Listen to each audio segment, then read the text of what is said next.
নমস্কার। আজ ২৬শে সেপ্টেম্বর।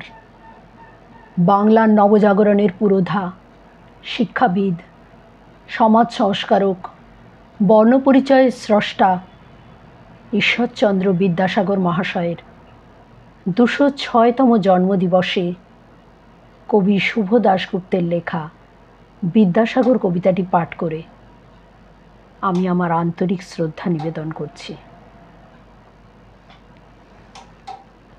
বিদ্যাসাগর। হে তেজোদ্দীপ্ত বঙ্গ সন্তান, আমাদের স্বভাব অনুসারে আমরা তোমাকে পুজো করেছি। আমাদের স্বভাব অনুযায়ী আমরা তোমাকে ভগবান বানাতে চেয়েছি, হয়তো পেরেওছি।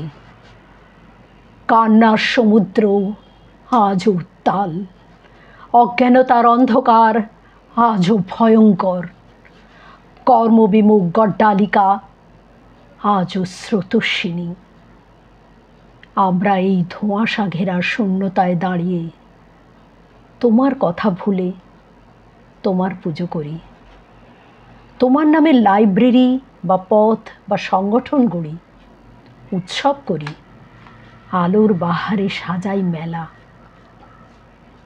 অন্ধকার যেমন ছিল থেকে যায় তেমনই। মাইলস্টোনের সংখ্যা পরিচয় তোমার অসামান্য মেধাকে স্মরণ করায়। মায়ের ডাকে সাড়া দিতে তোমার ভয়হীন নদী পার হওয়া তোমার অন্তরের মাতৃভক্তিকে তুলে ধরে। তুমি আমাদের অন্ধকার ভেঙে আলোর বর্ণ পরিচয়ে ধনী করেছ। তুমি আমাদের বিভ্রান্ত কবিকে শপথে এনেছ, তার হাত থেকে আদায় করেছ মেঘনাদ বধ। তুমি গরিবের কান্নাকে তুলে নিয়েছ নিজের চোখের পাতায়। তুমি বাল বিধবার যন্ত্রণাকে পাথর করেছ নিজের বুকে।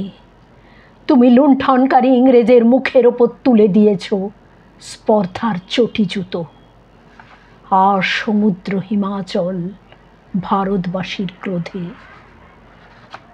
আমরা তোমাকে প্রথম ভাগ আর দ্বিতীয় ভাগে ভালোবেসেছি।